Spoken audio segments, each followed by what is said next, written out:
Hello everyone. Group 4 எக்ஸாமுக்கு நம்ம last வீடியோவில் பார்த்தீங்கன்னா அந்த பேலியோலித்திக் பீரியட் அப்படின்னு சொல்லிட்டு பார்த்தோம். அது வந்து ஸ்டோன் ஏஜ். அந்த பேலியோலித்திக் பீரியட்லேயே பார்த்தீங்கன்னா 3 டிஃப்ரெண்ட் கிளாஸிஃபிகேஷன்ஸ் இருக்குது. ஃபஸ்ட்டு வந்து lower paleolithic culture, next middle paleolithic culture and third one வந்து அப்பர் பேலியோலித்திக் கல்ச்சர். இப்போது அதில் நம்ம லோயர் பேலியோலித்திக் கல்ச்சர் மட்டும் பார்க்க போகிறோம். இந்த லோயர் பேலியோலித்திக் கல்ச்சரில் பார்த்தீங்கன்னா ஹியூமன் ஆன்செஸ்டர்ஸ் இருக்கிறாங்க இல்லையா, அப்போது இருந்த பீப்புள் வந்து எந்த ஸ்பீஷஸை சேர்ந்தவங்க அப்படின்னு பார்த்தீங்கன்னா homo habilis and homo erectus அப்படின்ற ஒரு ஸ்பீஷஸை சேர்ந்த பீப்புள். அவங்க வந்து என்ன பண்ணுறாங்க அப்படின்னு பார்த்தீங்கன்னா பெரிய பெரிய ஸ்டோன்ஸ் எல்லாம் இருக்கு இல்லையா, லார்ஜ் ஸ்டோன்ஸ் எல்லாம் எடுத்து அதை வந்து அழகாக செதுக்கி அவங்களுக்கு தேவையான டூல்ஸ்லாம் வந்து ரெடி பண்ணிக்கிறாங்க.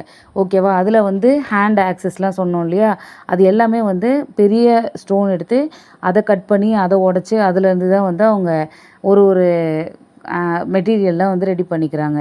ஒரு டூல்ஸ் எல்லாத்தையும் ரெடி பண்ணிக்கிறாங்க. இந்த ஹேண்ட் ஆக்ஸ்லாம் பார்த்தீங்கன்னா 1.8 மில்லியன் இயர்ஸ் எகோ, அதுக்கு முன்னாடியே வந்து ஏஷியா, ஆஃப்ரிக்கா, யூரோப் இந்த மாதிரியான இடத்துலேருந்து கண்டெடுத்திருக்காங்க. அது மட்டும் இல்லாமல் அந்த ஹேண்ட் ஆக்சஸ், அந்த கிளீவர்ஸ்னால் முன்னாடியே சொல்லியிருந்தேன், அது வந்து ரொம்ப ஹார்டான ஒரு நைஃப் அப்படின்னு சொல்லியிருந்தேன். இது எல்லாமே வந்து அப்போ யூஸ் பண்ண டூல்ஸ் அப்படின்னு சொல்லிட்டு சொல்கிறாங்க. இந்த டூல்ஸை வந்து என்னன்னு சொல்கிறாங்கன்னா பைஃபேஸஸ் அப்படின்னு சொல்லிட்டு சொல்கிறாங்க. இந்த ஹேண்ட் ஆக்ஸ் டூல்ஸ் எல்லாம் வந்து என்னன்னு சொல்கிறாங்க அப்படின்னு பார்த்தீங்கன்னா அச்சுலியன் அப்படின்னு சொல்லிட்டு சொல்கிறாங்க. ஃபர்ஸ்ட் ஹேண்ட் ஆக்சஸ் எது அப்படின்னு பார்த்தீங்கன்னா இந்த அச்சுலியன். இந்த அச்சுலியன் எந்த இடத்துலேருந்து ஃபவுண்ட் பண்ணாங்க அப்படின்னா ஃப்ரான்ஸில் செயின்ட் அச்சுவல் அப்படின்ற ஒரு இடத்துலேருந்து எடுத்துருக்குறாங்க. ஓகேவா?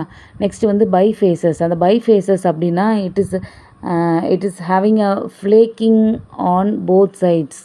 அதில் வந்து 2 டிஃப்ரெண்ட் சைட்ஸ் இருக்கும். அதுதான் வந்து பைஃபேஸஸ். பைனா வந்து 2, ஃபேஸ்னா சைட்ஸ். ஓகேவா? அப்போது இருந்த பீப்புளெலாம் பார்த்திங்கன்னா அவங்களுக்கு வந்து ஒரு ப்ராப்பரான ஒரு லாங்குவேஜ் வந்து கிடையாது.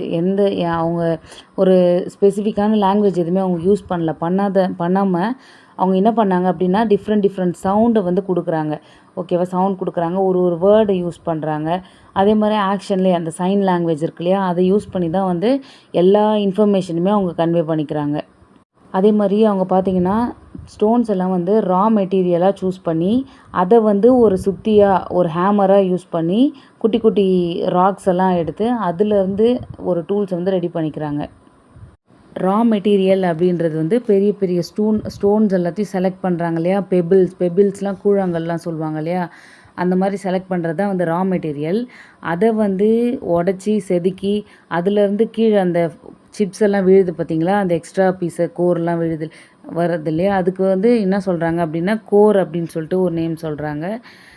அந்த மாதிரி பெரிய பெரிய ஸ்டோன்லேருந்து குட்டி குட்டி சிப்ஸ் எல்லாம் ரிமூவ் ஆகுது இல்லையா, அந்த ரிமூவ் ஆகுற அந்த பீஸ் வந்து ஃப்ளேக் அப்படின்னு சொல்லிட்டு சொல்கிறாங்க.